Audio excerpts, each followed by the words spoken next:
അപ്പം വേണ്ട എന്നുള്ളത് വളരെ കൃത്യമായിട്ടാണ്. നമ്മൾ ഏത് ഈശ്വരന്റെ നാമം എടുത്താൽ നമ്മൾ ആദ്യം ഓം എന്ന് വെച്ചിട്ട് തുടങ്ങും അല്ലെ. ഓം നമോ നാരായണായ എന്ന് നമ്മൾ പറയും. ഓം നമ ശിവായ, ഓം ഭദ്രകാളിയെ നമ, ഓം അല്ലേ. അതിന്റെ അർത്ഥം എന്താ? ഓം എന്ന് പറഞ്ഞാൽ ബ്രഹ്മത്തിന്റെ സ്വരൂപം ആദ്യം വെക്കുന്നു. അത് ഏത് മന്ത്രത്തിന്റെയും മുമ്പിൽ നമ്മൾ ഓം വെക്കും. എന്നിട്ടാണ് ആ ദേവന്റെ നാമത്തെ നമ്മൾ രണ്ടാമത് ചേർക്കുക. അതിന്റെ അർത്ഥം എന്താ? ഇതൊക്കെ സാക്ഷാൽ ബ്രഹ്മത്തിൽ നിന്ന് ഉത്ഭവിച്ചതാണ്. ബ്രഹ്മം ഒന്ന് മാത്രം, ഈശ്വര സങ്കല്പം ഒന്ന് മാത്രം എന്ന് കാണിക്കാൻ വേണ്ടിയിട്ടാണ് നമ്മൾ ആദ്യം ഓം എന്ന് വെക്കുന്നത്. അപ്പൊ അതിന്റെ പിന്നിൽ അങ്ങനെ ഒരു ഉദ്ദേശമുണ്ട്. അതുകൊണ്ട് ഈ പ്രണവം എന്നുള്ളത് എല്ലാത്തിൻ്റെയും മുമ്പിൽ ചേർക്കാൻ പറ്റും. പോട്ടെ, ഇത്രയും മനസ്സ് വളരാത്ത ഒരാൾ ഇത് കേട്ടു നോക്കുക ഈ പദ്യം. അപ്പൊ അവർക്ക് തോന്നും, പക്ഷേ കാളിദാസനും അദ്ദേഹത്തിന്റെ ഇഷ്ടദേവനായ ആരെ? പാർവതിയെയും പരമേശ്വരനെയും ധ്യാനിച്ചു. എനിക്കാണ് വിഷ്ണുവിനെ വിട്ടിട്ട് വേറൊരാളെ പിടിക്കാൻ ഒരു മടിയോ, ഞാനിപ്പോൾ എന്താ ചെയ്യാം? അപ്പം അങ്ങനെയുള്ള ആരെങ്കിലും ഇദ്ദേഹത്തോട് ചോദിച്ചു എന്നിരിക്കട്ടെ. അപ്പം പതുക്കെ വിളിച്ച് കാളിദാസൻ പറയും, സുഹൃത്തെ, നിങ്ങൾക്ക് വേണമെങ്കിൽ വിഷ്ണുസ്തുതിയും ഇതിനകത്തുണ്ട് ഈ പദ്യത്തിൽ. പിതരവ് എന്ന് പറഞ്ഞാൽ അർത്ഥം പിതാക്കന്മാർ അല്ലെ, ഒന്ന് അച്ഛനമ്മമാർന്ന് അർത്ഥമുണ്ട്. പിതരവ് എന്ന് പറഞ്ഞാൽ മാതാപിതാക്കൾ എന്നൊരർത്ഥം. രണ്ടാമത് എന്താണ്? രണ്ട് പിതാക്കന്മാർ എന്നുള്ള അർത്ഥം കൂടെ അതിനകത്ത് കിട്ടും. പിതരവ് എന്ന് പറഞ്ഞാൽ രണ്ട് പിതാക്കന്മാർ. അതാരൊക്കെയാ? ജഗത്തിനെ ഇങ്ങനെ മുമ്പോട്ട് കൊണ്ടുപോകുന്ന രണ്ട് പിതാക്കന്മാരുണ്ട്. അവരാരൊക്കെയാ? ഒന്ന് പാർവതി പരൻ, മറ്റേത് മേശ്വരൻ. ഇത് രണ്ടും ചേർത്താലും പാർവതി പരമേശ്വരൻ എന്ന് കിട്ടും നമുക്ക്. പാർവതി പരൻ ആരാ? പാർവതിയിൽ പരനായിരിക്കുന്നവൻ. പാർവതി പരൻ എന്ന് പറഞ്ഞാൽ സാക്ഷാൽ പരമശിവൻ. മേശ്വരൻ, മേയുടെ ഈശ്വരൻ. മാ എന്ന് പറഞ്ഞാൽ ലക്ഷ്മി എന്നർത്ഥം. ലക്ഷ്മി, ലക്ഷ്മിയുടെ ഈശ്വരൻ. ലക്ഷ്മി ആരെയാണോ ഈശ്വരനായി കണ്ട് എപ്പോഴും എന്ത് ചെയ്യുന്നത്? ഉപാസിക്കുന്നത്, പ്രാർത്ഥിക്കുന്നത് ആളാണ് ആര്? മേശ്വരൻ. അതാരാ? വിഷ്ണു, മഹാവിഷ്ണു. അപ്പം ഇതൊക്കെ ഇങ്ങനെയൊക്കെ ആ പദം അത്ര ആപ്റ്റായിട്ട് വെക്കണമെങ്കിൽ ഒരു മഹാകവിക്കേ പറ്റുള്ളൂ. വേറെ ഒരു പര്യായങ്ങൾ അവിടെ പാർവതി പരമേശ്വരോ എന്നുള്ളതിന് പകരം പിന്നെ വേറെ ഒരു പദം വെച്ചാലും നമുക്ക് ഈ ഒരു അർത്ഥത്തിലേക്ക് ഈ പദ്യത്തെ കൊണ്ടുപോകാൻ സാധിക്കില്ല. അതാണ് ഞാൻ പറഞ്ഞത്. അധികമൊന്നും കാളിദാസന്റെ എല്ലാ പദ്യങ്ങളും നമ്മൾ എടുത്ത് പരിശോധിക്കേണ്ട ആവശ്യമില്ല. അതിനകത്ത് ഒന്നോ രണ്ടെണ്ണോ ആദ്യത്തെ ഒറ്റ പദ്യം തന്നെ നിരീക്ഷിച്ചു കഴിഞ്ഞാൽ പിന്നെ നമുക്ക് ഈ ഒരു ചരിത്രം മുഴുവൻ കാണാൻ സാധിക്കും, പദ്യങ്ങളുടെ ആഴം കാണാൻ സാധിക്കും. പിന്നെ എത്ര നന്നായിട്ട് പോയിരിക്കുന്ന ഒരു കുലവും അത് നശിക്കാൻ കാര്യപ്രാപ്തി ഇല്ലാത്തതായ രാജാക്കന്മാർ ഉണ്ടായാൽ തീരുമെന്നുള്ളതിനും കൂടെ ഉത്തമമായ ഉദാഹരണമാണ് രഘുവംശം എന്ന് പറയുന്ന കാവ്യം. കാരണം ശ്രീരാമന്റെ വംശമാണ്. ദിലീപൻ, രഘു, അജൻ തുടങ്ങിയ ഈ ചരിത്രം മുഴുവൻ നോക്കുകയാണെങ്കിൽ ഈ പോയി എവിടെയാണ് കാളിദാസൻ ഇത് നിർത്തുന്നതെന്ന് വെച്ചാൽ കഴിവുകെട്ട അഗ്നിവർണ്ണൻ എന്ന് പറയുന്ന ഒരു രാജാവ്. ആ രാജാവിന്റെ ഗർഭസ്ഥ ശിശുവിൽ പ്രതീക്ഷ വെച്ചുകൊണ്ടാണ് ഈ കാവ്യത്തെ അദ്ദേഹം അവസാനിപ്പിക്കുന്നത്. എന്താ ഗർഭസ്ഥ ശിശുവിൽ അല്ലേ പ്രതീക്ഷ വെക്കാൻ കാരണം? ദിലീപ് ആദ്യം നമ്മൾ നോക്കുന്ന സമയത്ത് ഈ കാവ്യത്തില് ഒരു പിന്നെ എങ്ങനെയായിരുന്നു രഘുവംശത്തിലെ രാജാക്കന്മാർ ജീവിതം നയിച്ചിരുന്നത് എന്ന് ചോദിച്ചാൽ അല്ലെ, സോഹം ആജന്മശുദ്ധാനാം ആഫലോദയ കർമ്മണം. ജന്മനാ അവർ ശുദ്ധന്മാരാണ്. അങ്ങനെ ഉണ്ടല്ലോ, ഒരു തറവാടിത്തം ഉള്ളവരാണ്. പിന്നെയോ ആഫലോദയ കർമ്മണം, ഒരു കർമ്മം ആരംഭിച്ചു കഴിഞ്ഞാൽ അതിന് റിസൾട്ട് വരുന്നവരെ അവർ പ്രവർത്തിക്കും. പിന്നെയോ ആ സമുദ്രക്ഷിതീശാനം, അവരുടെ രാജ്യത്തിന്റെ അതിര് എന്ന് പറഞ്ഞാൽ സമുദ്രത്തിനപ്പുറമാണ്, അങ്ങനെയാ പറയുന്നത്. പിന്നെയോ അനാഗതവത്മനാം അല്ലെ, സ്വർഗത്തോളം തേരിനെ നയിക്കാൻ പറ്റുന്ന അത്രയും ശ്രേഷ്ഠരായിട്ടുള്ള ആൾക്കാരാണ്. പിന്നെയോ പറയുന്നു എങ്ങനെയാണ് ഇവര് അവരുടെ ജീവിതം എങ്ങനെയാ നയിച്ചിരുന്നതെന്ന് ചോദിച്ചാൽ ശൈശവേ അഭ്യസ്ത വിദ്യാനം. ചെറുപ്പകാലത്ത് അവര് എന്തിനു വേണ്ട ഉപയോഗിച്ചത്? അവരുടെ ജീവിതം അഭ്യസ്ത വിദ്യാനം, പഠിക്കാൻ വേണ്ടിയിട്ടാണ്. മനുഷ്യരുടെ ജീവിതത്തെ ആദ്യത്തെ 25 കൊല്ലം നമുക്ക് എന്തിനു വേണ്ടിയുള്ളതാണ്?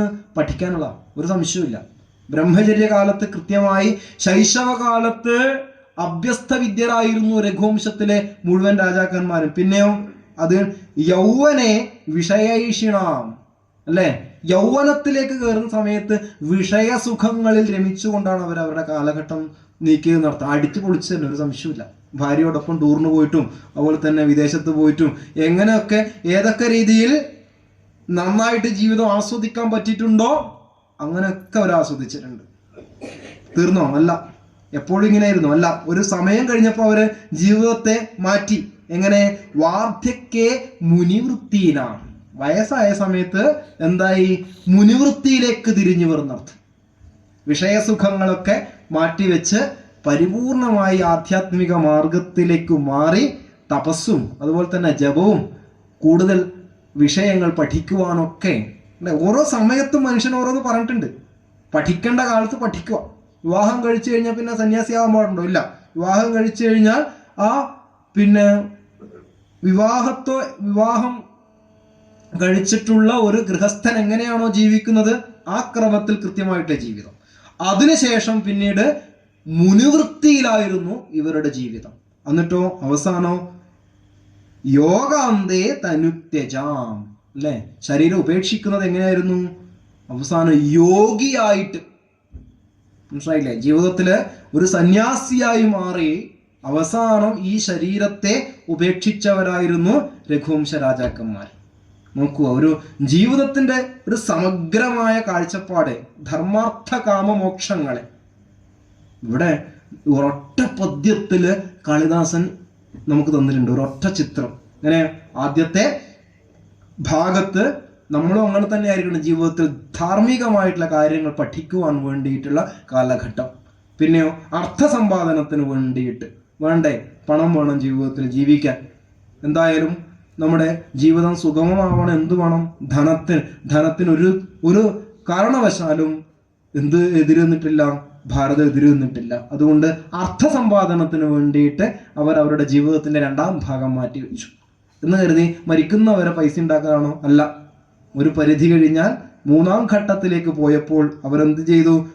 3ാമത്തെ ഘട്ടത്തിലേക്ക് പോയപ്പോൾ മുനിവൃത്തിയായിരുന്നു അർത്ഥം. മുനി എന്ന് പറഞ്ഞ വാക്കിന്റെ അർത്ഥം എന്താ? അല്ലേ? മുനി എന്ന് പറഞ്ഞാൽ മുനിയുടെ ഭാവത്തിനാണ് മൗനം എന്ന് പറയാം. മുനിയാവുക എന്ന് പറഞ്ഞാൽ തന്നെ ചിന്തിക്കുക എന്നർത്ഥം. മനസ്സിലായില്ലേ? കൂടുതൽ ജീവിതത്തിന്റെ നശ്വരത അനശ്വര ഭാവങ്ങളെ കുറിച്ച് ചിന്തിക്കുവാൻ വേണ്ടി കൂടുതൽ ആധ്യാത്മികമായ കാര്യങ്ങൾക്ക് മാറ്റിവെക്കുന്ന ഒരു ഘട്ടമാണ്. അവസാന ഘട്ടത്തിൽ എന്തുകൊണ്ട് അവർ ഉപയോഗിച്ചത് എന്ന് ചോദിച്ചാൽ യോഗിയായിട്ട് ശരീരത്തെ ഉപേക്ഷിക്കുക, അല്ലെ? കർമ്മഫലങ്ങളെല്ലാം പ്രാരബ്ധമൊക്കെ അവസാനിച്ചു കഴിഞ്ഞപ്പോൾ ആ ശരീരത്തെ മാറ്റുന്നതിന് വേണ്ടിയിട്ട് ഉപയോഗിച്ച, അല്ലെ, ആ രഘു വംശത്തിനെ ഞാൻ തുടങ്ങുമ്പോൾ സൂര്യപ്രഭവോ വംശ എന്ന കാളിദാസൻ ചോദിച്ചത്. ആ സൂര്യനിൽ നിന്നും പ്രഭവിച്ച ഉണ്ടായ വംശം എവിടെ? അല്പവിഷയാ മതി, എൻ്റെ ഈ ബുദ്ധി എവിടെ കിടക്കുന്നു? അതാണ് ആ വിനയം. നോക്കി നമ്മളാണെങ്കിലോ, അല്ലേ, കുറച്ച് അറിവും കാര്യങ്ങളൊക്കെ ഉണ്ടെങ്കിൽ മനുഷ്യൻ അഹങ്കാരിയായിട്ട് കൂടുതൽ മാറുക. പക്ഷെ അവിടെ വിനയത്തിന്റെ അങ്ങേയറ്റം വന്നാൽ അതാണ്. ശ്രീകൃഷ്ണ ഭഗവാനൊക്കെ അങ്ങനെ ഏത് പണി ഏൽപ്പിച്ചതല്ലേ? ഇത്രയും വലിയ കുരുക്ഷേത്ര യുദ്ധം നടക്കുമ്പോൾ ഭഗവാനോട് അർജുനൻ പറയുന്നത് നീ എൻ്റെ ഡ്രൈവറായാൽ മതി എന്നാണ്. ഓ സന്തോഷം. നമ്മളാണെങ്കിലോ എന്നോടാ, ഞാനാ, അല്ലേ ഡ്രൈവർ? അയ്യോ, എന്നാൽ നമ്മൾ അവമാനിച്ചില്ലേ? ഭഗവാൻ എന്താ പറഞ്ഞറിയാം? റെഡി കൊണ്ടാ, ചാർജിങ് കൊണ്ടാന്ന് പറഞ്ഞു. മനസ്സിലായി? എന്താണോ കിട്ടുന്നത് അത് സന്തോഷത്തോടുകൂടി അങ്ങ് എടുക്കാനുള്ള ഏത് ഘട്ടത്തിലാ ഇതും, അല്ലേ?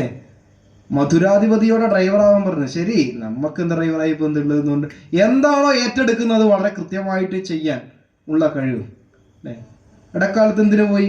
ദൂതിന് പോയി. ഭഗവാൻ ദൂതിന് പറഞ്ഞു വിട്ടു. ദൂത് എന്തായിരുന്നു? അമ്പേ പരാജയം, അല്ലെ? എന്തിനു വേണ്ടിയിട്ടാണ്? യുദ്ധം ഒഴിവാക്കാൻ വേണ്ടിയിട്ട് ഒരു സന്ധി ചർച്ചയ്ക്ക് വേണ്ടിയിട്ടാണ് ഭഗവാൻ ഹസ്തിനപുരിയിലേക്ക് വിട്ടത്. ആരുടെ അടുത്തേക്ക്? ദുഷ്ടനായ ദുര്യോധനന്റെ അടുത്തേക്ക്. ഭഗവാൻ പോയിട്ട് കാര്യം അവതരിപ്പിച്ചു. ദുര്യോധനൻ എന്താ പറഞ്ഞത്? നടക്കൂല കൃഷ്ണ, നീ വേറൊന്നും വഴി നോക്കോ.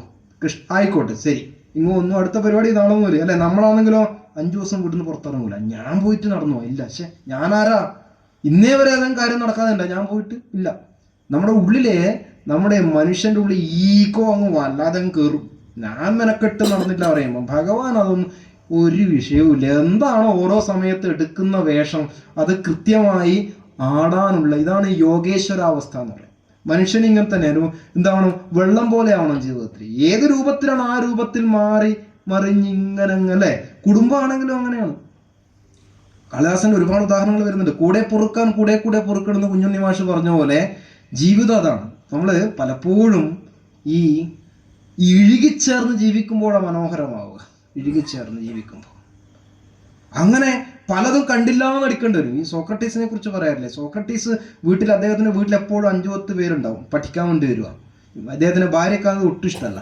ഇവരാണെങ്കിൽ ഇങ്ങനെ പറഞ്ഞുകൊണ്ടിരിക്കും, രാവിലെ നിന്ന് തുടങ്ങിയ നിങ്ങളെ ചർച്ചയും കാര്യവും അതും ഇതും. ഇദ്ദേഹമാണ് ഇങ്ങനെ പറഞ്ഞുകൊണ്ട് നിൽക്കും. അങ്ങനെ ഒരു ദിവസം ഭാര്യ വല്ലാതെ ഇദ്ദേഹത്തെ അധിക്ഷേപിച്ച്, ഇദ്ദേഹം ഇതൊന്നും ശ്രദ്ധിക്കാണ്ട് ഇങ്ങനെ പറഞ്ഞുകൊണ്ട് നിൽക്കുക. കുറെ കണ്ടിട്ട് എന്ത് ചെയ്യാൻ, ഇയാൾ ഇങ്ങനെ ഇരിക്കുന്നതായിട്ട് ഭാര്യയ്ക്ക് ദേഷ്യം വന്നു. ഒരു കുടം വെള്ളം എടുത്തിട്ട് ഒരൊറ്റ കമുത്തല ഇയാളെ തലയിലേക്ക്. ഇയാൾ പറഞ്ഞു, ഇടി വെട്ടിയാൽ മഴയുണ്ടാവും സാധാരണ, നമുക്ക് നമ്മളെ കാര്യം നോക്കാം എന്ന് പറഞ്ഞു. അല്ലെ, ഇടി കഴിഞ്ഞാൽ മഴ ഉണ്ടാവും സാധാരണയാണ്. അതൊന്നും നമ്മൾ ശ്രദ്ധിച്ച് നമ്മളെ കാര്യം നടക്കില്ല സുഹൃത്തെ. അടുത്ത കാര്യം നമുക്ക് ചർച്ച ചെയ്യാം. ഇതാണ് ഒരു മനസ്സിന്റെ വല്ലാത്തൊരവസ്ഥയും. ഉള്ളത് കൊണ്ട് സന്തോഷിക്കുക, എന്താണോ ഉള്ളത് അതുകൊണ്ട്, എവിടെയാണുള്ളത് അവിടെ സന്തോഷം കണ്ടെത്തുക എന്നുള്ള ഒരവസ്ഥയുണ്ട് മനുഷ്യൻ അല്ലെ. ഒരിക്കല് ഒരു ഭാര്യയോട് ഭർത്താവ് കുറച്ച് വെണ്ണ എടുത്തിട്ട് വന്നത്, വെണ്ണ കഴിക്കുന്നത് കണ്ണിന് നല്ലതാണ് ഞാൻ കേട്ടിട്ടുണ്ട് പറഞ്ഞു. ഭാര്യ അടുക്കളയിൽ പോയിട്ട് നോക്കിയിട്ട് പറഞ്ഞു, തിരിച്ചു വന്നിട്ട് പറഞ്ഞു, വെണ്ണ കഴിഞ്ഞു പോലോ. ശരിയാ, വെണ്ണ കഴിക്കാൻ പാടില്ല, വെണ്ണ കഴിച്ചാൽ എന്ത് പറ്റും, പല്ലിനും മോണക്കും കേടാണ്. ഇയാള് ചോദിച്ചു, എന്റെ ഭർത്താവേ, നിങ്ങൾ ഏതെങ്കിലും ഒരു കാര്യത്തിൽ ഉറച്ചു വെക്കുക അല്ലെ. നിങ്ങൾ കുറച്ചു നേരത്തെ പറഞ്ഞത് ഏറ്റവും നല്ല സാധനമാണ്, ഇപ്പം പറഞ്ഞ ഏറ്റവും മോശമാണെന്ന്. ഇതിലേതാ ഞാൻ എടുക്കുക? അപ്പം പറഞ്ഞു, അതിലൊരു കാര്യമുണ്ട്, വെണ്ണ വീട്ടിൽ ഉണ്ട് എങ്കിൽ ഞാൻ ആദ്യം പറഞ്ഞാണ് ശരി, വെണ്ണ വീട്ടിൽ ഇല്ല എങ്കിൽ രണ്ടാമത് പറഞ്ഞാൽ ശരി. മനസ്സിലായില്ലേ? വേറെ കാര്യമൊന്നുമില്ല. അപ്പൊ ഇത് മനുഷ്യന്റെ ഒരു അവസ്ഥയാണ്. ജീവിതത്തിലെ ഏത് സാഹചര്യങ്ങളോടും റിജിഡ് ആവാതെ അതിനോട് താതാത്മ്യം പ്രാപിച്ചുകൊണ്ട് ജീവിക്കണമെങ്കിൽ നല്ല അറിവും പ്രാപ്തിയും കഴിവും ഉള്ളവർക്കേ പറ്റുള്ളൂ. ഇതൊരു വലിയ ഒരു മാനേജ്മെന്റ് തന്ത്രമാണ്. ഈ കാവ്യങ്ങളൊക്കെ പഠിക്കുമ്പോൾ നമ്മൾ അതിലേക്ക് എത്തുക. പറഞ്ഞു വരുന്നത് ഇങ്ങനെ അങ്ങേയറ്റത്തെ വിനയമാണ് കാളിദാസൻ. അതുകൊണ്ട് ആദ്യം പറയുന്നു, ആരാ കാളിദാസനാ പറയുന്നു, ഈ സൂര്യപ്രഭമായ വംശം എവിടെ, അല്പബുദ്ധിയായ ഞാനെവിടെ, ഞാൻ ഒരു ശ്രമം നടത്തുകയാണ്. എന്തിനു വേണ്ട? തിദൂഷുർ ദുസ്തരൻ മോഹ ദുഡുബേനാസ്മി സാഗരം. ഒരു പൊങ്ങുതടി കൊണ്ട് സമുദ്രം കടക്കാൻ നോക്കുന്നത് പോലെയുള്ള ഒരു ശ്രമമാണ് ഞാൻ എന്ത് ചെയ്യുന്നത്, ഇപ്പോൾ രഘുവംശം എന്ന് പറയുന്ന കാവ്യം എഴുതാൻ വേണ്ടിയിട്ട് മെനക്കെടുന്നത് അല്ലെ. ഇത്രയും വലിയ സമുദ്രത്തെ ഒരു പൊങ്ങുതടിയിൽ കയറിയിട്ട് കടക്കാൻ നോക്കുകയാണ്. നിങ്ങൾ എന്തെങ്കിലുമൊക്കെ തെറ്റുകുറ്റങ്ങളോ വന്നിട്ടുണ്ടെങ്കിൽ പൊറുക്കണം എന്ന് പറഞ്ഞ് ഈ രഘുവംശത്തിലെ രാജാക്കന്മാർ അവരുടെ ജീവിതചര്യയെ എങ്ങനെയാണ് നയിച്ചത് എന്ന് കാട്ടിയിട്ട് ഞാൻ പറഞ്ഞു, എല്ലാവരും ഒന്നിനൊന്ന് മെച്ചപ്പെട്ട രാജാക്കന്മാരാ. ദിലീപനും രഘുവും, അതുപോലെ അജന് ശേഷം ദശരഥന് ശേഷം രാമൻ. ഇങ്ങനെ നോക്കിയാൽ എല്ലാവരും ഒന്നിനൊന്ന് പേരുകെട്ട രാജാക്കന്മാരാ. പക്ഷേ ആ കുലം മുഴുവൻ ഇല്ലാണ്ടായി. ഞാൻ പറഞ്ഞു, അഗ്നിവർണ്ണൻ എന്ന് പറയുന്ന രാജാവിലേക്ക് എത്തിയപ്പോൾ എന്താ, വിഷയസുഖത്തിൽ അങ്ങേയറ്റം രമിച്ച് കഴിയുന്ന അഗ്നിവർണ്ണനെ കുറിച്ച് ഒരു രസകരമായ ഒരു കാളിദാസൻ ഒരു പദ്യം പറയുന്നുണ്ട്. ഗൗരവാദ്യ വിജാതുമന്ത്രിണാം ദർശനം പ്രകൃതി കാംക്ഷിതം ദദൗ. അല്ലെ, എങ്ങനെയാണ്, ആരെങ്കിലും ഈ അഗ്നിവർണ്ണൻ എന്ന് പറയുന്ന രാജാവിനെ കാണാൻ വന്നു ഇരിക്കട്ടെ, രാജാവിനെ കാണാൻ പലതും വരും. ഇദ്ദേഹം എന്താ അറിയാം, കാത്തു നിൽക്കണം. ഒരാൾ പുറത്തു വന്നിട്ട് ഇദ്ദേഹത്തെ ഒന്ന് കാണണമെങ്കിൽ കുറേ കാത്തു നിന്ന് പുറത്തു നിന്ന് കഴിഞ്ഞാൽ എന്താ ചെയ്യുക, ഇയാളാണ് അന്തഃപുരത്തിന് പുറത്തിറങ്ങൂല. നേരത്തെ അവിടെ 2 പരിപാടിയുള്ളൂ. ഒന്ന് നല്ല മദ്യപാനവും സ്ത്രീ സേവയായിട്ട് എപ്പോഴും അവിടെ തന്നെ ഉണ്ടാവും. ഇനി ആരെങ്കിലും കാണണം എന്ന് പറഞ്ഞാൽ ജനല് തുറന്നിട്ട് അതിലേക്കൂടെ കാല് പുറത്തേക്ക് ഇട്ട് കൊടുക്കും അല്ലെ. തദ് ഗവാക്ഷ വിവരാവലംബിന. രാജാവിന്റെ കാല് ജനലിന്റെ ഉള്ളിൽ കണ്ടിട്ട് പോയിക്കോണം ആൾക്കാർ. കണ്ടോ? കണ്ടു. നോക്കി ഒരു രാജാവിന്റെ അവസ്ഥ. ഇങ്ങനെയുള്ള ഒരു രാജാവ് ഉണ്ടെങ്കിൽ, അതായത് കാണാൻ പോയാൽ കാണൂല, ഇനി കാത്തു നിന്ന് ആൾക്കാർ ചോദിച്ചാവുമ്പോൾ ജനല് തുറന്നിട്ട് അതിലേക്കൂടെ കാല് പുറത്തേക്ക് ഇട്ട് കൊടുക്കും. അത് കണ്ടിട്ട് എന്ത് ചെയ്യണം, പോയിക്കോണം. അങ്ങനെ അദ്ദേഹം വിഷയസുഖത്തിൽ രമിച്ച് മരിക്കുകയാണ് രഘുവംശത്തിലെ 29ാമത്തെ രാജാവായിട്ടുള്ള അഗ്നിവർണ്ണൻ. അപ്പോൾ ആ സമയത്ത് അദ്ദേഹത്തിന്റെ ഭാര്യ ഗർഭിണിയായതുകൊണ്ട് കാളിദാസൻ അവിടെയും എന്തുണ്ട്, ഒരു പോസിറ്റീവ് വശം വെച്ചിട്ട് ഇനി ആകെ പ്രതീക്ഷ എന്ന് പറഞ്ഞാൽ ബാക്കിയെല്ലാം തീർന്നു. മനസ്സിലായില്ലേ? ഇനിയിപ്പോ ഇവർ വംശം നേരെയാവും തോന്നില്ല. എങ്കിലും ഈ കുട്ടിയിൽ പ്രതീക്ഷ വെച്ചുകൊണ്ടാണ് എന്ത് ചെയ്യുന്നത്, രഘുവംശ കാവ്യത്തെ കാളിദാസൻ അവസാനിപ്പിക്കുന്നത്. അങ്ങനെ പറഞ്ഞു പോകുമ്പോഴാണ് എന്ത് ചെയ്യുന്നത്, ഈ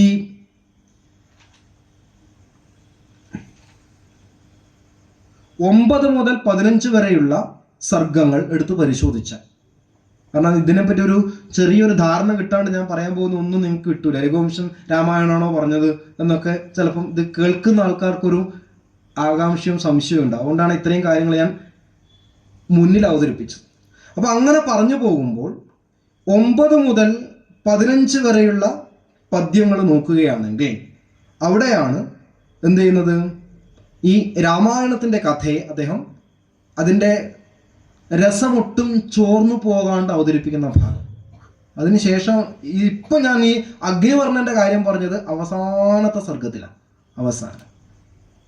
അപ്പോൾ 9ാമത്തെ സർഗത്തിലാണ് ഈ രാമായണത്തിൻ്റെ കഥയെ അദ്ദേഹം ആരംഭിക്കുന്നത്. എന്താ പറയുന്നത്, പിതുരനന്തരമുത്തര കോസലാൻ സമധിഗമ്യ സമധിജിതേന്ദ്രിയ ദശരഥ പ്രശദാശ്ച മഹാരഥോ യമവതായ വതാം ചതുരിസ്ഥിത.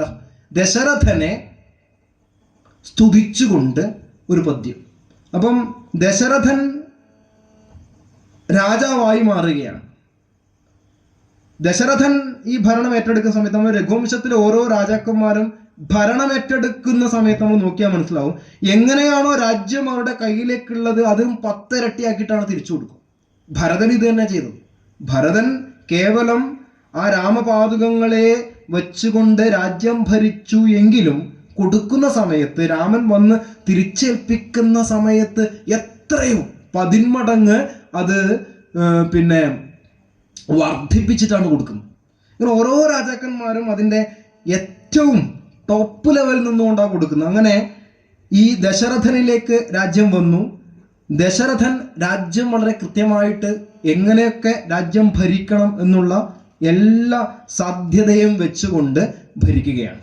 അങ്ങനെ നാട്ടിൻ പുറത്ത് രോഗം കാലുകുത്താതെ ശത്രുക്കളെ പീഡിപ്പിച്ചുകൊണ്ട് ഒരു രാജാവിൻ്റെ വേണ്ട എല്ലാ ഗുണങ്ങളും നേമി എന്ന് പറയുന്നതായ ഈ രാജാവ് ഭരിക്കുന്ന സമയത്ത് ഒരു തരത്തിലുള്ള പ്രയാസങ്ങളും അവിടെ ഉണ്ടായിട്ടില്ല എന്നാണ് പറയുന്നത്. പിന്നെ ഈ അവിടെയാണ് നമ്മൾ ഈ കാവ്യത്തെ കുറച്ചും കൂടെ ആഴത്തിൽ പഠിക്കുന്ന ആൾക്കാർ. നമ്മുടെ ഈ എല്ലാ കാവ്യങ്ങളും നോക്കുകയാണെങ്കിൽ പ്രക്ഷിപ്ത പദ്യങ്ങളിലേക്ക് കടന്നുകൂടിയിട്ടുണ്ട്. ഞാൻ ഇതിനെപ്പറ്റി നേരത്തെ പ്രഭാഷണത്തിലൂടെ സൂചിപ്പിച്ചിട്ടുണ്ട്. പ്രക്ഷിപ്ത പദ്യങ്ങൾ എന്ന് പറഞ്ഞാൽ ഈ പരസ്പര ബന്ധമില്ലാത്ത ചില പദ്യങ്ങളിൽ കാണുമ്പോഴാണ് നമ്മളിത് സംശയിക്കുക. അപ്പം എങ്ങനെയാണ് നമ്മുടെ ഈ സംസ്കാരത്തിലേക്ക് ഈ പുഴുക്കുത്തുകൾ വരിക? അപ്പോൾ എങ്ങനെ ഈ അച്ചടി ഇല്ലാത്ത സമയത്ത് ഒരു 2 പദ്യത്തിനുള്ളിൽ എഴുതി ചേർത്ത് കഴിഞ്ഞാൽ ആരും അറിയാനൊന്നുമില്ല. സുഖമായിട്ട് സംസ്കൃതം നല്ല പാണ്ഡിത്യമുള്ളവർക്ക് 2 പദ്യം സുഖമായിട്ട് വെക്കാം. പക്ഷെ അത് ചിന്തിക്കാതാക്കി കഴിഞ്ഞാൽ വലിയ പ്രയാസങ്ങൾ വരുത്തും. അപ്പോൾ ഈ രഘുവംശത്തിലെ ഇന്ന് കിട്ടുന്ന പ്രതികളിൽ പലയിടത്തും ഈ ഇതുപോലുള്ള പ്രക്ഷിപ്ത പദ്യങ്ങൾ കടന്നുകൂടിയിട്ടുണ്ട് എന്ന് നമുക്ക് കാണാൻ സാധിക്കും. അതിലൊരു പദ്യമാണത് ന മൃഗയാഭിരതിർന്ന ദുരോധരം എന്ന് പറഞ്ഞാൽ രാജാവില് മൃഗയ എന്ന് പറയുന്ന വിനോദം ഉണ്ടായിട്ടില്ല. മൃഗയ എന്ന് പറഞ്ഞ നായാട്ട്. ദശരഥൻ നായാട്ടിന് പോയിട്ടില്ല എന്നാണ് ഇവിടെ പറയുന്നത് കേട്ടോ. അപ്പം തന്നെ നമുക്ക് സംശയം വരും, ഇത് ഇങ്ങനെയല്ല നമ്മൾ കേട്ടിട്ടുള്ളത്. പിന്നെയോ നച ശശിപ്രതിമാഭരണം മധു, അദ്ദേഹത്തെ ചന്ദ്രബിംബം, ആ വർണ്ണന നോക്കുക, ചന്ദ്രബിംബം പതിഞ്ഞിട്ടുള്ളതായ മദ്യം ഇദ്ദേഹത്തെ സ്വാധീനിച്ചിട്ടില്ല. അതായത് മട്ടുപ്പാവിലിരുന്ന് അദ്ദേഹം എന്ത് ചെയ്തില്ല, മദ്യപിച്ചിട്ടില്ല എന്നർത്ഥം. എൻ്റെ ഗ്ലാസ്സിൽ ഒഴിച്ചു വെച്ചാൽ ചന്ദ്രന്റെ നേളിയിൽ കാണുമല്ലോ, അതാണ് ഇങ്ങനെ പറഞ്ഞത്. അപ്പം ഇങ്ങനെയുള്ള ഒരു സ്വാധീനം അദ്ദേഹത്തിന്റെ ജീവിതത്തിൽ ഉണ്ടായിട്ടില്ല. പിന്നെയോ സമുദായ നവയൗവനകളായിട്ടുള്ള സ്ത്രീകൾ ഇദ്ദേഹത്തെ സ്വാധീനിച്ചിട്ടില്ല. പ്രിയതമാ യതമാനമപാഹരൻ, പ്രിയതമമാർ മാത്രമാണ് ഇദ്ദേഹത്തെ ജീവിതത്തിൽ അപഹരിച്ചിട്ടുള്ളത്. അപ്പം ഭാര്യമാരോട് ചേർന്ന് വളരെ സന്തോഷത്തോടു കൂടി ജീവിച്ചിരുന്ന ദശരഥൻ എന്ന് കാണിക്കുന്ന ഈ 3 വരികൾ വായിക്കുമ്പോഴും, പക്ഷെ തൊട്ടപ്പുറം കുറച്ച് കഴിയുമ്പം ഇതേ ദശരഥനെ കുറിച്ച് തന്നെ പറയുന്നുണ്ട്. മദ്യം കഴിച്ച് മത്തനായിട്ട് രാത്രിയിൽ നായാട്ടിന് പോകുന്ന ദശരഥനെ കുറിച്ച് ഇതേ രഘുവംശത്തിൽ അടുത്ത പദ്യം വരുന്നുണ്ട്. മനസ്സിലായില്ലേ? അപ്പം ഞാൻ പറഞ്ഞു വരുന്നത്, ഇങ്ങനെയുള്ള പദ്യങ്ങൾ കണ്ടാൽ ഇവിടെയാണ് നമ്മൾ ഒരു പിന്നെ നമ്മുടെ സനാതന ധർമ്മത്തിലെ ഈ ഗ്രന്ഥങ്ങളെ കൂടുതൽ പഠിക്കേണ്ട ഒരു ആവശ്യകത ഇതാണ്. ഇങ്ങനെയുള്ള ചില സാധനങ്ങൾ ഉണ്ടാവുമ്പോഴാണ് പൊതുവെ എന്ത് ചെയ്യുന്നത്, നമ്മുടെ മുകളിൽ ഈ സാംസ്കാരികമായി അധിനിവേശം നടത്തുവാൻ ശ്രമിക്കുന്ന ആൾക്കാർ നിരത്തുന്ന കാര്യങ്ങൾ അല്ലേ, സാംസ്കാരികമായി അധിനിവേശം നടത്താൻ ശ്രമിക്കുന്ന ആൾക്കാർ. അതുകൊണ്ട് നമ്മുടെ എല്ലാ ചടങ്ങുകൾക്കും അല്ലെ ഒഴിവാക്കാൻ പറ്റാത്ത രീതിയിൽ ഇന്ന് മദ്യം കടന്നു വരുന്നുണ്ട്. നമുക്കറിയാം എത്രയാണെന്നറിയാം. ഞാൻ നേരത്തെ സുരേഷ് ഏട്ടനോട് ആ കാര്യം സംസാരിച്ചിട്ടുള്ളൂ.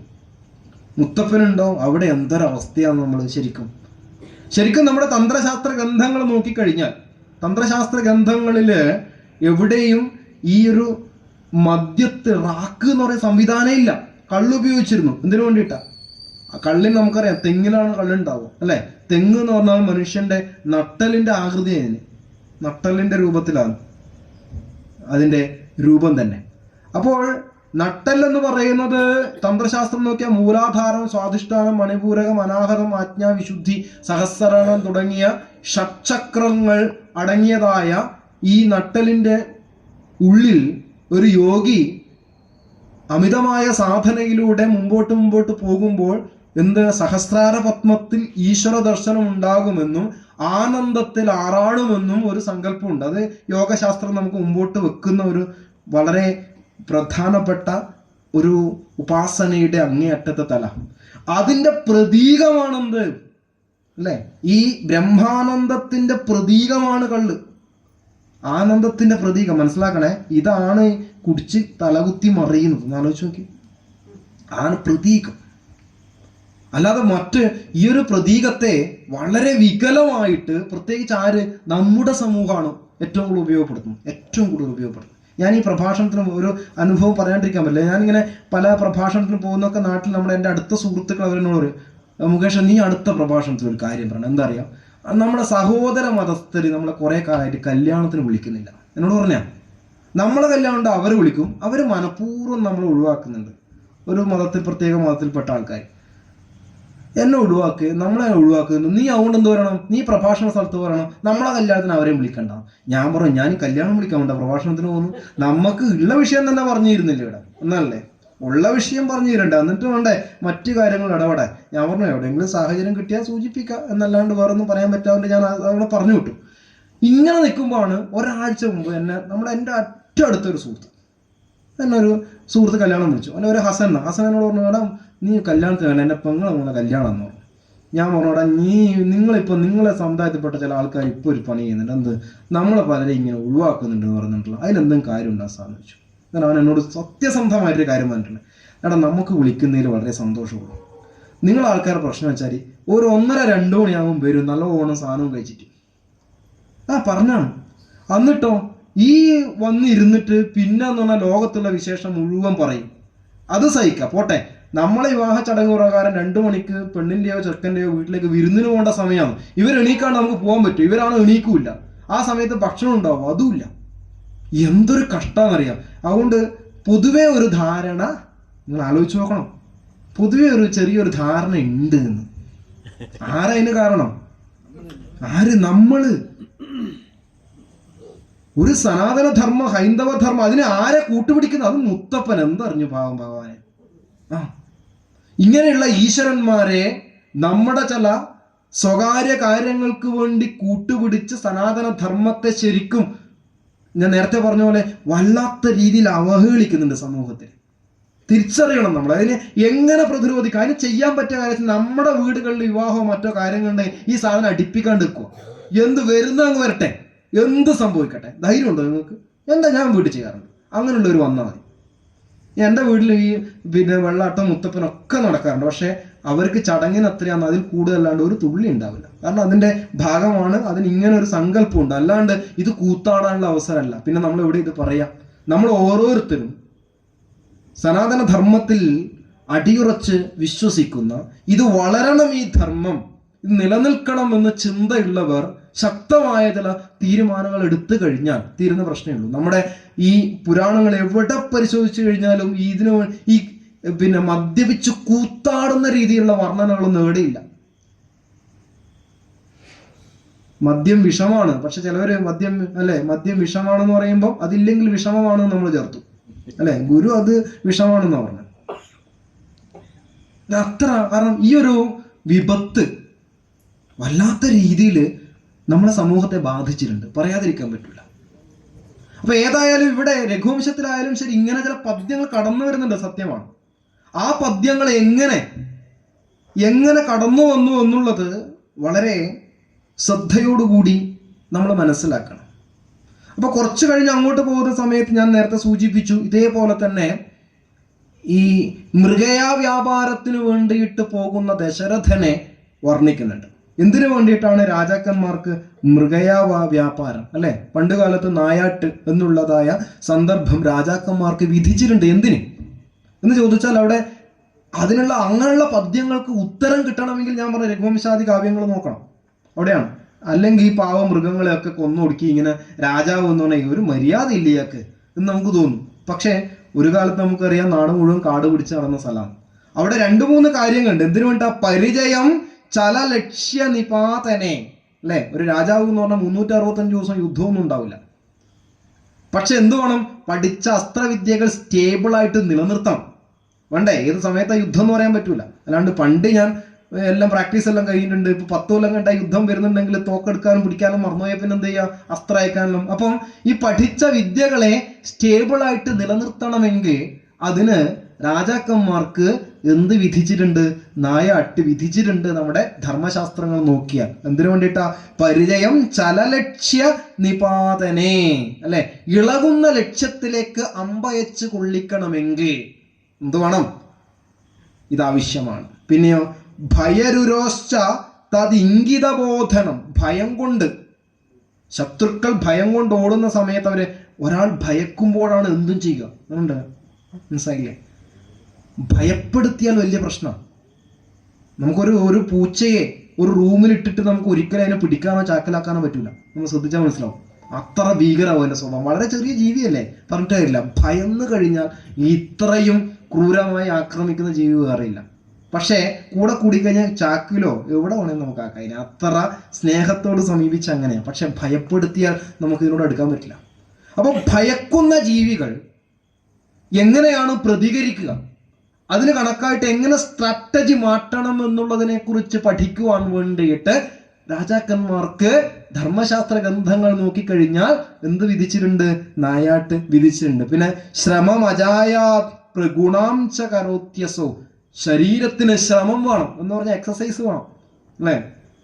കൃത്യമായിട്ട് എക്സസൈസ് കിട്ടണം. പ്രത്യേകിച്ച് യുദ്ധസന്നദ്ധതയിൽ ഒരാള് രഥത്തിൽ ഓടുന്നതും കുതിരപ്പുറത്ത് പോകുന്നതും അതിൽ ഇരുന്നുകൊണ്ട് അസ്ത്രം അയക്കുന്നതുമായിട്ടുള്ള നിരന്തരമായിട്ടുള്ള ശ്രമം നടത്തുന്നത് കൊണ്ട് എന്തുണ്ട്?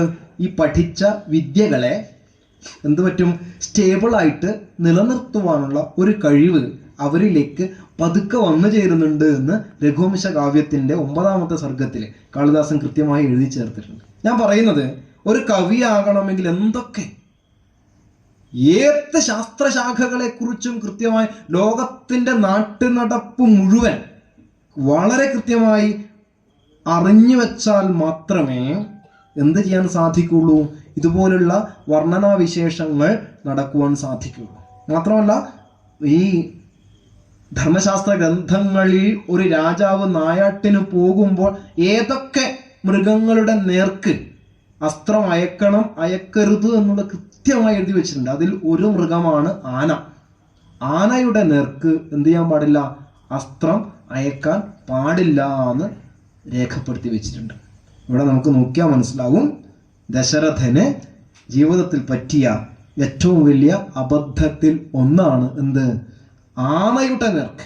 അംഭസി കുംഭമാതായ അല്ലെ. ശബ്ദം കേട്ടിട്ട് താൻ നേരത്തെ പഠിച്ച അല്ലെ, ട്യൂഷന് പോയി പഠിച്ച ഒരു അറിവുണ്ട്. എന്ത്? ശബ്ദം കേട്ട ഭാഗത്തേക്ക്. അത് ആർക്കും അറിയാത്ത സാധനം. അപ്പൊ അതൊന്ന് പരീക്ഷിക്കണം. ഏതാണ്ട് ട്യൂഷന് പോയിട്ട് വലിയ പൈസ മുടക്കി പഠിച്ചല്ലേ, കയ്യിലുണ്ടോ എന്നറിയാൻ വേണ്ടിയിട്ട് ശബ്ദം കേട്ട സ്ഥലത്തേക്ക് ബാണം അയക്കാനുള്ള തൻ്റെ കഴിവെന്താണെന്ന് അതും പരിശോധിച്ചിട്ടുണ്ട് രാത്രി സമയത്ത്. മാത്രമല്ല നായാട്ട് സന്ധ്യയ്ക്ക് ശേഷം വിധിച്ചിട്ടില്ല.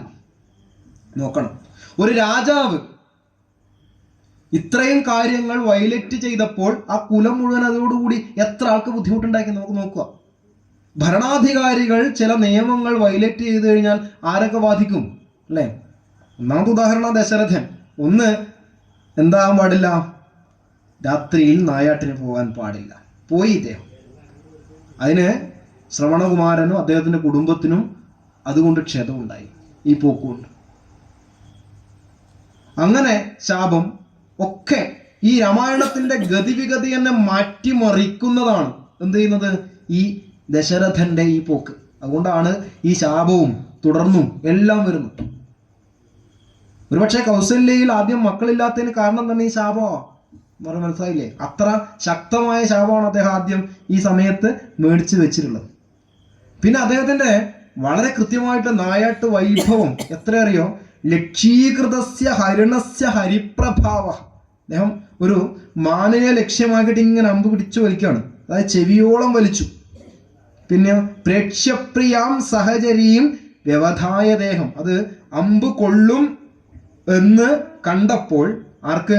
തൻ്റെ പെൺമാനിന് ആണിന് നേരെയാണ് വലിച്ചു പിടിച്ചിട്ടുള്ളത് സംഭവം.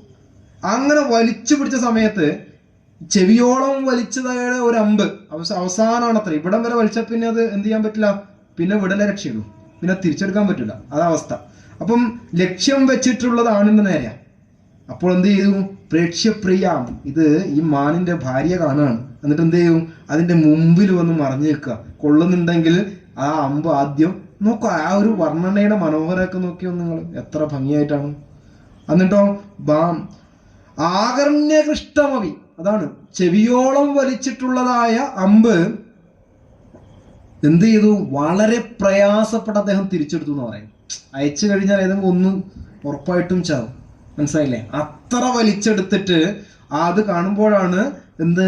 പെൺപേടമാൻ നേരെ വന്നിട്ട് അതിന്റെ മുമ്പിലേക്ക് മറഞ്ഞു നിൽക്കുന്നു. അപ്പോൾ ആ ചെവിയോളം വലിച്ചിട്ടുള്ളതായ അസ്ത്രത്തെ അദ്ദേഹം തിരിച്ചെടുത്തു. അപ്പോൾ രണ്ട് കാര്യമാണ് അതുകൊണ്ട് ഉദ്ദേശിക്കുന്നത്. ഒന്ന്, ഭൂതാനുകമ്പ. രണ്ട്, എത്ര നായാട്ടിന് പോകുന്ന രാജാവാണെന്ന് വെച്ചാൽ ഇത്തരം ഒരു കാഴ്ച കാണുമ്പോൾ അതിൽ നിന്നും മനസ്സ് പെടയുന്ന സമയത്ത് അതിനെ തിരിച്ചെടുത്തു. മാത്രമല്ല, അസ്ത്രവിദ്യയിൽ ഏറ്റവും പ്രയാസമുള്ള ധനുർവിദ്യ, ധനുർവേദം എന്ന് പറയുന്നൊരു ശാസ്ത്രമുണ്ട് നമുക്ക്, ആ പുസ്തകങ്ങൾ ഇന്നും കിട്ടാൻ. എങ്ങനെയാണ് ധനുസ്സിനെ ഉപയോഗിക്കേണ്ടത്, അതിലൊരു പദ്യമാണിത്. ചെവിയോളം വലിച്ചിട്ടുള്ളതായ ഒരു അമ്പിനെ അത് തിരിച്ചെടുക്കുവാൻ അത്ര കേമനായിട്ടുള്ള ഒരു വില്ലാളിക്കേ സാധിക്കും. അല്ലെങ്കിൽ അത് വിടലേ രക്ഷയുള്ളൂ. മനസ്സിലായില്ലേ? ഇത് ലാസ്റ്റ് നിമിഷം അത്, കാരണം അതിന്റെ ശക്തി മുഴുവൻ അവിടെ പ്രയോഗിച്ചത് തിരിച്ചെടുക്കാൻ പറ്റൂല. അങ്ങനെ ഉള്ളതായ ദശരഥനെ വർണ്ണിച്ചുകൊണ്ട് ആണ് ഇത് പോകുന്നത് മുമ്പോട്ട്. അപ്പൊ ഞാൻ പറഞ്ഞു, അങ്ങനെ ദശരഥന് ശ്രവണകുമാരന്റെ ആകർണകൃഷ്ടമായിട്ടുള്ള ആ ഒരു അമ്പിനെ തിരിച്ചെടുത്തിട്ടുള്ളതായ ദശരഥൻ എന്ത് ചെയ്യുന്നു? പിന്നീട് അംഭസി കുംഭമാതായ, അല്ലെ, ആന തുമ്പിക്കൈയിൽ വെള്ളമെടുക്കുന്നതാണെന്ന് കരുതിയിട്ട് അസ്ത്രം അയച്ചപ്പോൾ അതെന്തായി? വളരെ കൃത്യമായിട്ട് ശ്രവണകുമാരൻ പതിച്ചു. ഉടനെ അദ്ദേഹം എന്ത് ചെയ്തു? ആ ശാപവും കൂടി, അദ്ദേഹത്തിന്റെ അച്ഛനമ്മമാരുടെ ശാപമാണ്, നിങ്ങളും ഇതുപോലെ പുത്രദുഃഖം കൊണ്ട് മരിക്കാൻ ഇടവരട്ടെ എന്ന് പറയുമ്പോൾ അവിടെയാണ് നമുക്ക് ദുഃഖം ഉണ്ടാകുന്ന ഒരു അവസരത്തിൽ ദശരഥൻ പറയാണ്, ദശരഥൻ ഇതിനെ സന്തോഷത്തോടുകൂടിയാണ് ഏറ്റെടുത്ത്. എന്താണ്? ശാപേപ്യ ദുഷ്ടതനയാനന പത്മരേണ സാനുഗ്രഹോ ഭവതാമയി പ്രീതോയം. അദ്ദേഹം കാലിൽ വീണിട്ട് പറയാണ്, അങ്ങ് എനിക്ക് ശാപം തരുമ്പോഴും അതിലൊരു അനുഗ്രഹം വെച്ചുകൊണ്ടാണ് തന്നത്. അങ്ങനെ ഉണ്ടല്ലോ. എന്താ അത്? പുത്രദുഃഖത്താൽ മരണം അടയട്ടെ എന്ന് പറയുമ്പം അതിന്റെ ഒരു ബോണസ് പോയിന്റ് ഉണ്ട്, പുത്രൻ ഉണ്ടാകുന്ന ഉറപ്പായി. മനസ്സിലായില്ലേ? പുത്രൻ ഉണ്ടായാലല്ലേ പുത്രദുഃഖം കൊണ്ട് മരിക്കുള്ളൂ. ഇതാണ് ഞാൻ പറഞ്ഞത്, ഒരു സാധ്യത ഇല്ലാത്തടത്തും സാധ്യത കാണാൻ കാവ്യങ്ങൾ പഠിപ്പിക്കും നമ്മളെ. അല്ലെ, പുത്രദുഃഖത്താൽ നീയും മരണം അടയട്ടെ എന്ന് പറയുമ്പോൾ സന്തോഷം, കാരണം പുത്രൻ ഉണ്ടാകുമെന്നൊരു അനുഗ്രഹം അതിനകത്ത് അങ്ങ് എനിക്ക് തന്നിട്ടുണ്ട്. അത് തന്നെ, പുത്രൻ ഇല്ലാത്തതാണ് ലോകത്തെ ഏറ്റവും വലിയ ദുഃഖം മനുഷ്യർക്ക്. പക്ഷെ അതുണ്ടാവുന്നൊരു എന്താണ് പറയാ, ഒരു ഗുണം, അല്ലെ, ഒരു അനുഗ്രഹത്തോടു കൂടിയാണല്ലോ അങ്ങ് എന്നെ ശപിച്ചത്. അതെങ്ങനെയാ? കൃഷാം ദഹന്നഭി ക്ഷിതം ഇന്ധനേന്തോ ബീജപ്രരോഹണ ജനനീൻ ദഹന കരോതി. അതാണ് കാളിദാസന്റെ വർണ്ണന ഞാൻ പറഞ്ഞത്. അല്ലെ, ഒരു ഭൂമിയിൽ വിത്തിട്ട് മുളപ്പിച്ചെടുക്കണമെങ്കിൽ ആ ഭൂമി ആദ്യം ചുട്ടരിക്കും, അല്ലേ? തീയിട്ട് മൊത്തം വിത്ത് മുളക്കുവാൻ പാകത്തിനാക്കി എടുക്കും അതിനെ. പക്ഷെ ആ ഭൂമിക്ക് നോവും. ആ ഭൂമി നോവുന്നത് എന്തിനു വേണ്ടിയിട്ടാ? ആ ഭൂമി നോവുന്നത് മറ്റൊന്നിനുമല്ല, ഇരട്ടി സമ്പത്ത് മറ്റുള്ളവർക്ക് കൊടുക്കാൻ വേണ്ടിയിട്ടാ. അതുപോലെ അങ്ങയുടെ ശാപം എനിക്ക് കിട്ടിയപ്പോൾ സത്യം പറഞ്ഞാൽ മനസ്സിലൊരു വേദനയുണ്ട്, ആ വേദനയിലും ഞാനൊരു സുഖം കണ്ടെത്തുന്നുണ്ട് എന്ന് പറഞ്ഞ് ആ ശാപവും വാങ്ങി എന്താണ് തിരിച്ച് കൊട്ടാരത്തിലേക്ക് വരുന്ന ഭാഗം വെച്ചുകൊണ്ടാണ് കാളിദാസൻ 9ാമത്തെ സർഗം രഘുവംശത്തിൽ അവസാനിപ്പിക്കുന്നത്. അപ്പോൾ നമുക്ക് 10, 11, 12, 13, 14, 15 6 സർഗം 2 ദിവസമുണ്ട്. ഓക്കെ, അപ്പം ഇതുപോലെ വളരെ മനോഹരമായിട്ടുള്ള വർണ്ണനകൾ ഉള്ളതായ ആ ഒരു ശ്ലോകത്തിലൂടെ നമുക്ക് വരും ദിവസങ്ങളിൽ ചില പദ്യങ്ങൾ എല്ലാം ഒന്നും നമുക്ക് ഓരോന്നും എടുത്തു കഴിഞ്ഞാൽ ഒരുപാട് വ്യാഖ്യാനിക്കാനുണ്ട്. ചിലത് മാത്രം എടുത്ത് ഇങ്ങനെ ഒന്ന് രുചിച്ച് പോകാം. പിന്നെ രഘുവംശത്തിൻ്റെ നല്ല വ്യാഖ്യാനം കൂടുതൽ പഠിക്കാൻ താല്പര്യമുള്ളവർക്ക് കുട്ടിക്കൃഷ്ണമാരാരുടെ മാരാർ സാഹിത്യ പ്രകാശം ഇറക്കിയ പുസ്തകങ്ങളൊക്കെ കിട്ടാനുണ്ട്. കൂടുതൽ വായിക്കാം, എടുക്കാം, പഠിക്കാം. നമുക്ക് കൂടുതൽ അറിവുണ്ടാക്കുന്നതിന് ബാധകമാകും. എങ്ങനെയൊക്കെയാണ് ഈ രാമകഥയെ നമ്മുടെ പൂർവ്വസൂരികളായിട്ടുള്ള ഋഷീശ്വരന്മാർ പറഞ്ഞപ്പോൾ ഏതൊക്കെ തത്വങ്ങൾ അവർ സ്വീകരിച്ചിട്ടുണ്ട്, എന്തൊക്കെ തള്ളിക്കളഞ്ഞിട്ടുണ്ട് എന്നുള്ളതൊക്കെ നമ്മുടെ വൈജ്ഞാനിക മണ്ഡലം കൂടുതൽ വളരുന്നതിനും ഭക്തിയും അതുപോലെ രാമകഥയോട് കൂടുതൽ രാമനോട് ചേർന്ന് അവസാനത്തെ ഒക്കെ പദ്യം എന്ന് പറഞ്ഞാൽ നമ്മൾ വളരെ എന്താണ് പറയുക, ഇങ്ങനെ കണ്ണീരുറ്റും അങ്ങനെ മുഴുകി വായിക്കുമ്പോൾ. അത്ര രസകരമായിട്ടാണ് കാളിദാസൻ പറഞ്ഞിട്ടുള്ളത്. അങ്ങനെ നമുക്ക് ആ പദ്യങ്ങളിലൂടെയൊക്കെ ഒന്ന് പോകാനുള്ള അവസരം ഭഗവതിയുടെ അനുഗ്രഹം കൊണ്ട് ഉണ്ടാവട്ടെ. സർവമംഗളമംഗല്യേ ശിവേ സർവാർത്ഥസാധികേ ശരണ്യേ ത്രംബകേ ഗൗരി നാരായണി നമോസ്തുതേ. സർവേ ഭവന്തു സുഖിനഃ സർവേ സന്തു നിരാമയാഃ സർവേ ഭദ്രാണി പശ്യന്തു മാ കശ്ചിത് ദുഃഖഭാഗ് ഭവേത്. ഓം ശാന്തി ശാന്തി ശാന്തി.